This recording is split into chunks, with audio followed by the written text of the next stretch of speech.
Beberapa hari yang lalu, Mahkamah Konstitusi menolak gugatan atas Undang-Undang Perkawinan 1974 yang dianggap memuat pasal yang melarang pernikahan pasangan berbeda agama.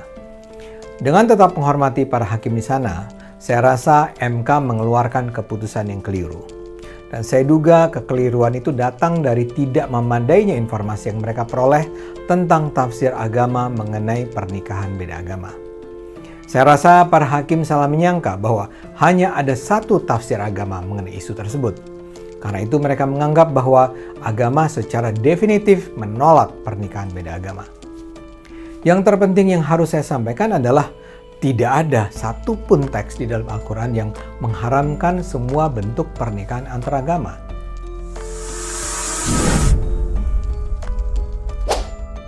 Menurutku nggak ada masalah. Nikah beda agama kan? Pacaran beda agama, Nah, pacaran beda agama, terus nikah beda agama. Karena nikah beda agama gini beberapa kasus itu yang muslim ceweknya. Oh gitu, yang cowoknya bukan. Yang cowoknya bukan, ada banyak kayak gitu. Menurutku juga nggak masalah. Oh terus gimana dong?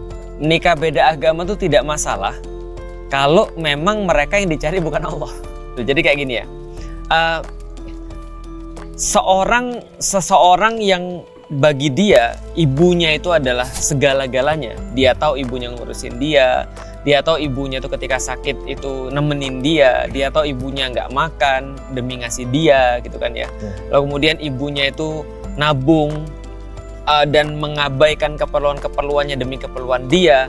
Maka karena bagi dia ibu dia itu berarti dan dia ngerti, maka jangankan menyakiti ibunya, tidak membahagiakan ibunya aja sudah membuat dia itu kepikiran dan stres. Bagi orang yang dia tuh tidak tahu tentang semua tadi, seperti yang orang tadi mencintai ibunya, ya karena dia tidak menganggap ibunya berarti, jangankan dia itu tidak bisa membahagiakan ibunya, menyakiti ibunya jadi prestasi bagi dia. Aduh. Kan banyak orang zaman sekarang kan ya, dia bilang, mak gue itu ya kolot, mak gue itu ya menggunjingkan ibu-ibu tuh jadi tulisan. Temen antum itu jahat banget temanku ini. Iya. Menggunjingkan maknya tuh jadi kayak tulisan, jadi kayak bahasa narasi. Toxic parent Kayak gitu. Tahu kan mak antum, bukan tahu kan berarti kan temen antum, ya itulah. Jadi itu jangankan ya? Bukan. Jangankan dia itu nggak bisa bahagiain ibunya, nyakitin ibunya tuh dianggap prestasi. Nyakitin ibunya tuh dianggap sebagai bentuk daripada kemodernitasan daripada seseorang. Oh iya. Saya ini apa ya, modern netizen, modern citizen, open minded. Iya. Nggak semua orang tua tuh benar. Iya. Orang tua tuh nggak mesti juga harus kita hormati dengan cara kayak gini-gini dan segala macam. Suruh siapa ngelahirin aku? Iya gitu. We have our life, they have theirs dan segala macam. Suka pakai bahasa Inggris gitu. Nah, jadi artinya ya kita bisa melihat hal-hal kayak gini ya dari sudut pandang tadi. Maka aku bilang nikah beda agama itu nggak ada masalah bagi orang-orang yang memang tidak menjadikan Islam sebagai jalan hidup dia.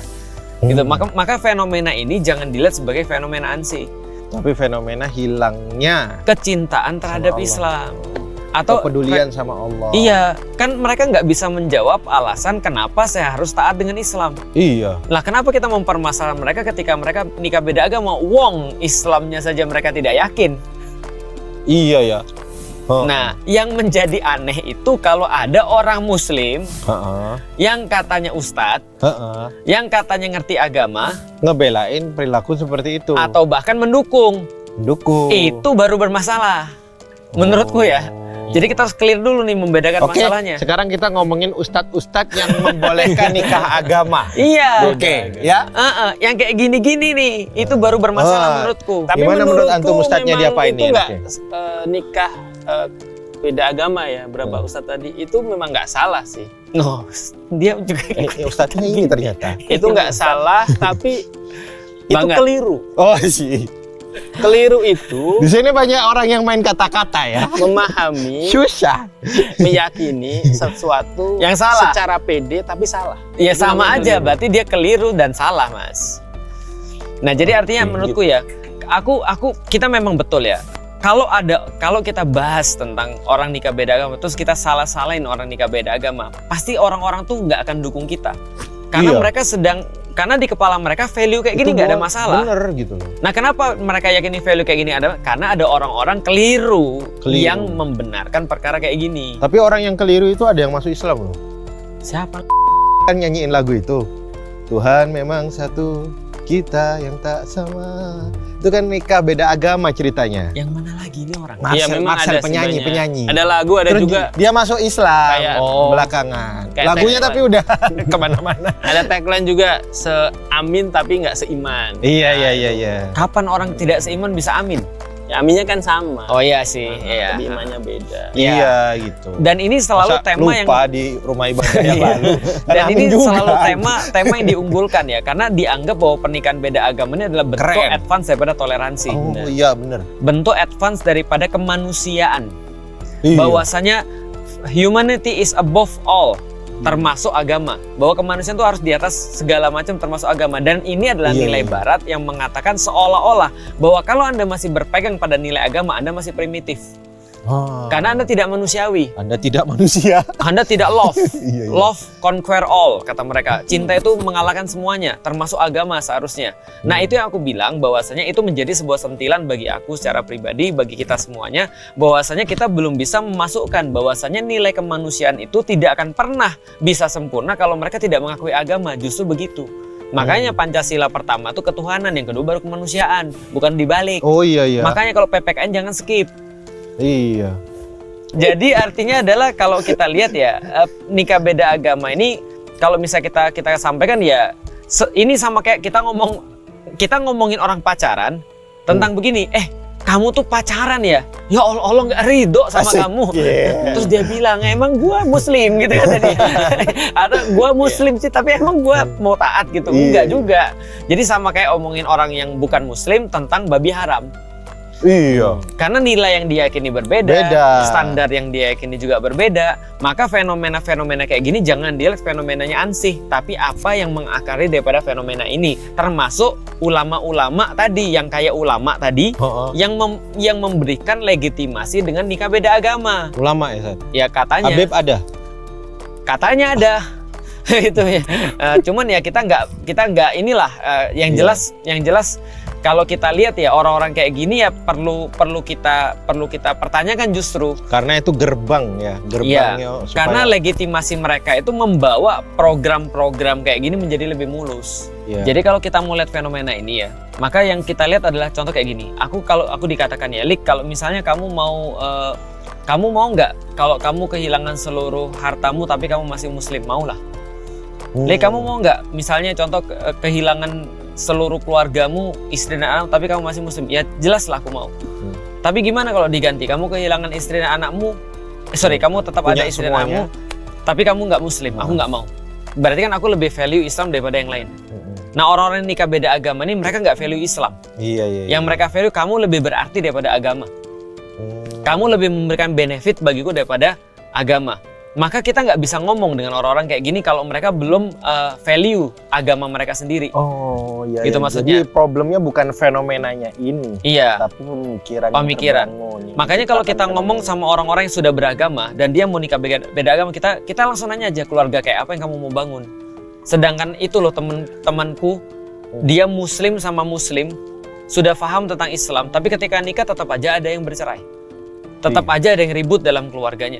Tetap aja keluarganya ada yang hancur misalnya. Nah, sedangkan kamu, apa yang mau kamu bangun? Kalau kita ngomong kayak gini sama orang yang sudah ngerti Islam, dia langsung ngomong, iya benar. Lalu kemudian dia akan bilang, kalau gitu aku akan coba untuk masukin dia dulu ke dalam Islam.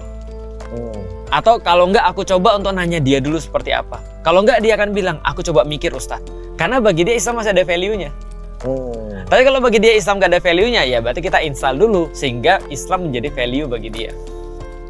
Antum pernah punya kasus nggak punya jamaah yang nikah beda agama? Enggak, yang ngomong banyak.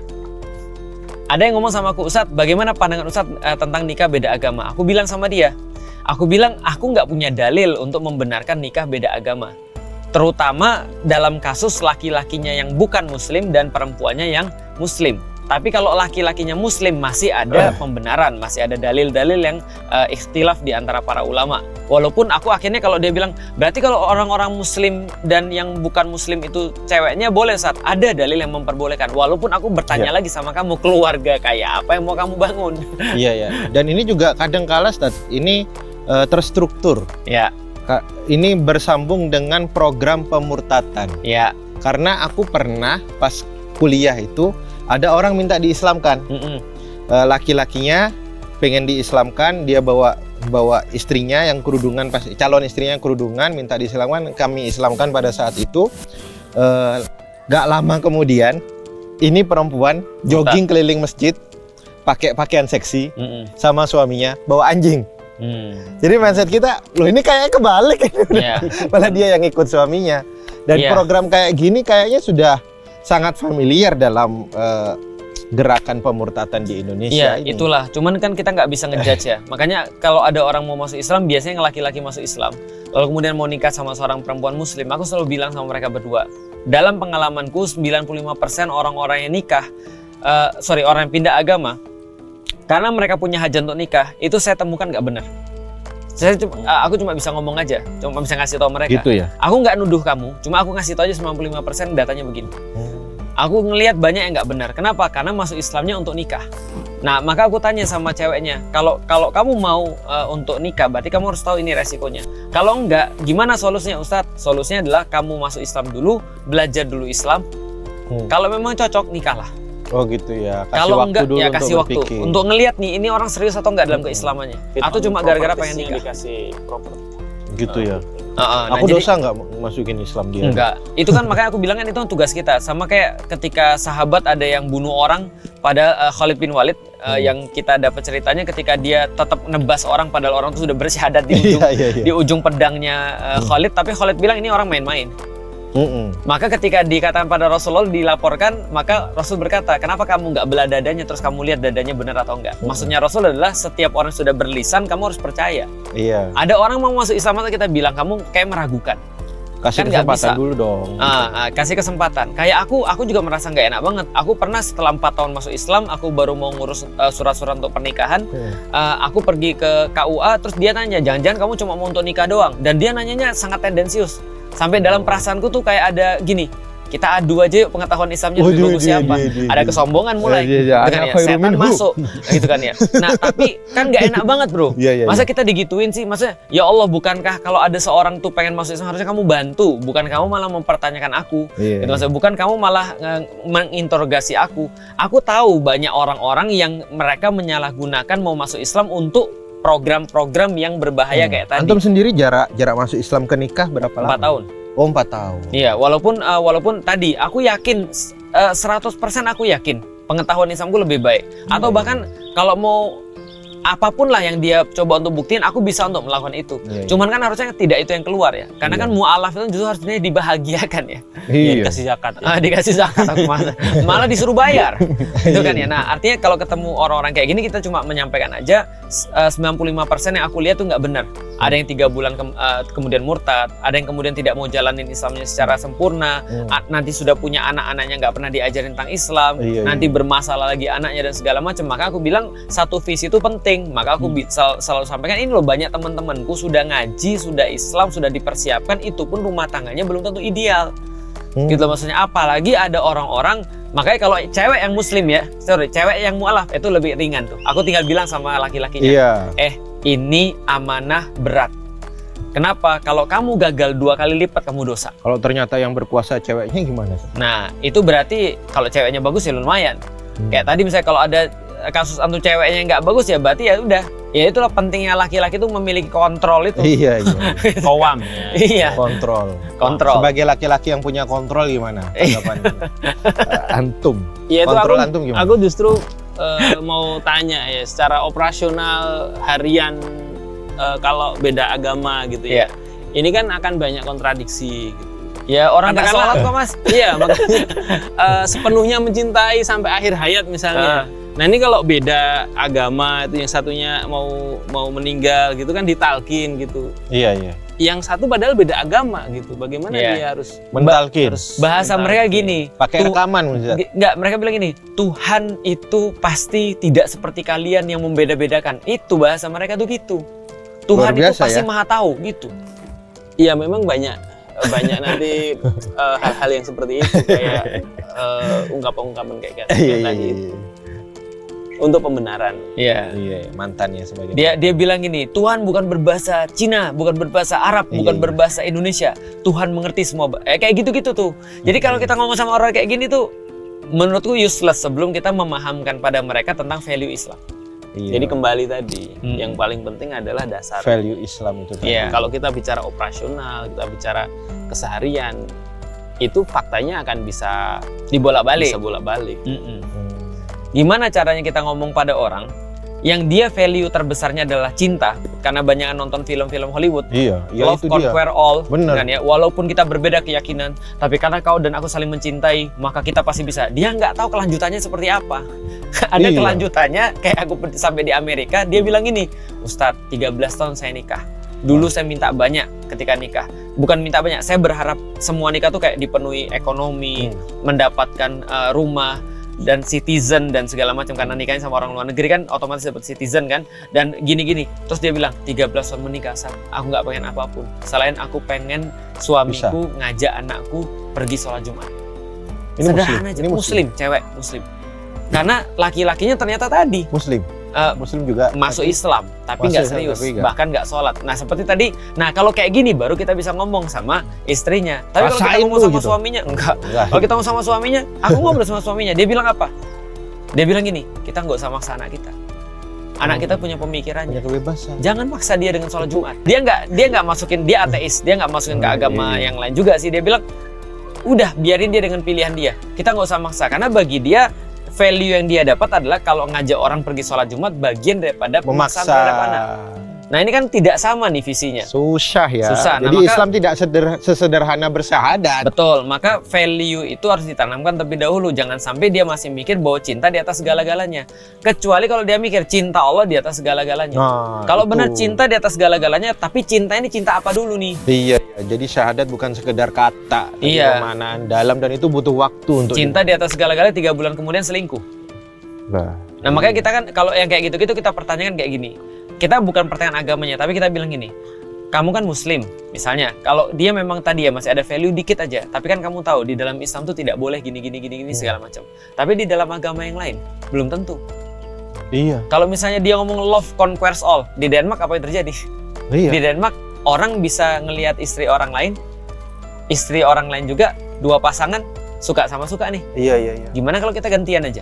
Legal nggak? Legal. Sulit dong. Karena apa alasan mereka? Mereka bilang, tenang, itu cuma hubungan badan. Wes, Tapi cinta saya tetap pada kamu. mantap. Itu kata mereka. Mereka memisahkan antara, mohon maaf, seks dan love. Iya. Love tetap di atas, ini cuma hubungan badan. Dan kembali lagi dari bahasan ini, saat pemurtatan itu, aku punya teman ya, karena kampusku itu kan muslimnya dikit. Ya. Malah sebaliknya gitu loh. Temanku ini punya pacar yang beda agama. Ya. Suatu hari dia nganterin pacarnya ini ke rumah ibadahnya. Ya. Dia nunggu di depan pintu itu. Dia dengar pemuka agamanya bilang, pacarilah orang-orang yang muslim. Udahlah, kalau kalian bisa jalin hubungan sama mereka, jalin aja. Kalau bahkan sampai ada kecenderungan seolah-olah memperbolehkan hubungan badan sampai hamil, supaya nanti pacar muslim ini nikahin kalian. Nggak ada pilihan. Nggak ada pilihan. Nah, baru setelah itu kita tekan Ya. untuk ganti agama. Nah, Ya. kayak gitu itu apalagi yang harus kita lakukan saat dengan Ya. fenomena-fenomena Ya pernikahan ini. itu Masa kan, muslim kita harus nikahin yang non muslim Ya. supaya dia pernikahan itu kan kalau dalam potret sosial, dia itu kan bentuk Asimilasi. Asimilasi. Jadi ada bentuk kontrak. Selain kontrak sosial tuh ada kontrak penguasaan. Iya. Gitu. Jadi Dominasi. Dominasi Misalnya untuk mendamaikan suku ini dan suku ini, maka lewat lewat pernikahan. pernikahan. Kayak Rasul ya. Untuk mengembangkan luasan wilayah misalnya. Atau mengamankan Mengamankan kekuasaan. kekuasaan Atau pernikahan. mengamankan kepentingan. Jadi ini menempatkan pernikahan sebagai sebuah strategi untuk kepentingan tertentu. Iya. Hanya kan kembalinya tadi, ini kepentingannya benar atau tidak. Iya, dihamil-hamilnya jangan-jangan peningkatan kehamilan itu juga gara-gara itu. Aku pikir juga nggak fair kalau kita katakan semuanya begitu, enggak ya, Enggak. pastinya ya. Artinya aku juga kenal banyak orang-orang yang beragama lain yang mereka juga bahkan cenderung kalau kamu mau nikah jangan sama yang lain ya gitu. Jadi nikah beda agama ini juga ada orang-orang Nasrani yang nggak suka loh. Tapi mungkin menurut agama yang berbeda itu kamu kolot punya pikiran kayak gitu. Betul, makanya kita katakan bahwa ini adalah bentuk yang lain. Dia bukan bentuk yang inherent atau lengket dengan agama, tapi ini lengket dengan sekulerisme. Iya. Bukan lengket dengan Karena Nasrani. pemikiran pemuka agama yang Betul. mengatasnamakan agama tadi. Betul. Nah makanya kalau kita ketemu yang kayak gini ya kita juga nggak boleh balas nikahin mereka yang beda agama. Walaupun kalau memang itu ada ya, toh itu juga bagian daripada cuma ya contoh kehidupan. Tapi kalau bukan dijadikan strategi. budak boleh kali guys. Budak harus ada pembahasan lain ya fikih. Nah, itu mungkin ke Ustadz Iskandar ya. Iya. Nah jadi yang aku lihat bahwa ketika ada kasus-kasus kayak begini, ada pernikahan beda agama dan segala macam, maka kita harus turun pada Level pemikirannya. Problematika asalnya itu adalah apa. Dan kalau sekarang ada yang kayak gini-gini ya berarti ya itulah memang kegagalan kita dalam mendidik orang-orang muslim untuk menjadikan Islam sebagai value tertinggi dalam kehidupan mereka. Nah, artinya kalau ada yang kayak tadi, ada program-program pemurtatan lewat kemudian ini, nah ini cukup menjadi pelajaran bagi muslimah-muslimah kita. Artinya kalau value Islam itu adalah yang tertinggi, tentu mereka juga nggak akan mau. Iya. Kan ada orang benar-benar menjadikan Islam itu value tertinggi. Ada yang masih tengah-tengah. Yang tengah-tengah ini aja juga nggak mau kok. Makanya ada beberapa kasus yang aku temui, mereka benar-benar bilang, kalau sudah sampai level pernikahan, aku masih mau nih pacaran sama kamu. Tapi sudah dalam level pernikahan, mohon maaf, keluarga kami tidak menerima kecuali yang muslim. Oke, sebagai kesimpulan, bagaimana cara anak-anak muda sekarang ini memandang cinta atau pernikahan? Apa yang harus mereka pandang? Ya, tadi value itu dulu ya menurutku ya. Karena memang kita tuh agak sulit ketika kita ngomong tentang idealisme di dalam Islam apabila kita tidak mengislamkan orangnya terlebih dahulu. Maka ketika aku belum jadi seorang muslim ya sampai kapanpun pemikiranku ya pasti begitu. Kenapa salah pacaran? Kenapa salah beda agama? Iya. Kenapa salah begini? Kenapa salah begitu? Kenapa? Apa salahnya dalam mencintai? Wong cinta itu dari Allah. Benar. Nah kayak gitu-gitulah. Cinta tidak pernah salah. Iya. Yang salah itu tidak mencinta misalnya. Kan? Aduh. Dan kayak gitu-gitu. Nah itu adalah bagian daripada cabangan daripada problematika utama. Tapi begitu aku berganti, aku ngerti nih, oh ternyata aku tuh nggak boleh punya anggapanku sendiri. Bahwa anggapanku sendiri tuh belum tentu benar. Anggapanku sendiri tuh bisa jadi aku sesali di masa depan. Seperti dulu aku juga pernah menyesal dengan anggapan-anggapanku. Maka aku mulai mencari anggapan seperti apa yang aku bisa jadiin sebagai standar. Nah, ketika itulah aku mau menjadikan aturan Allah, menjadikan Islam sebagai tadi kata Mas Husen, pemikiranku dan cara aku menilai serta berbuat. Kalau dari antum, Iya, sepakat. Luar biasa. kalau tiba-tiba anak antum punya pacar non muslim gimana? Kita jangan membayangkan yang Mungkin itu dari kami. Assalamualaikum warahmatullahi wabarakatuh. Waalaikumsalam warahmatullahi wabarakatuh.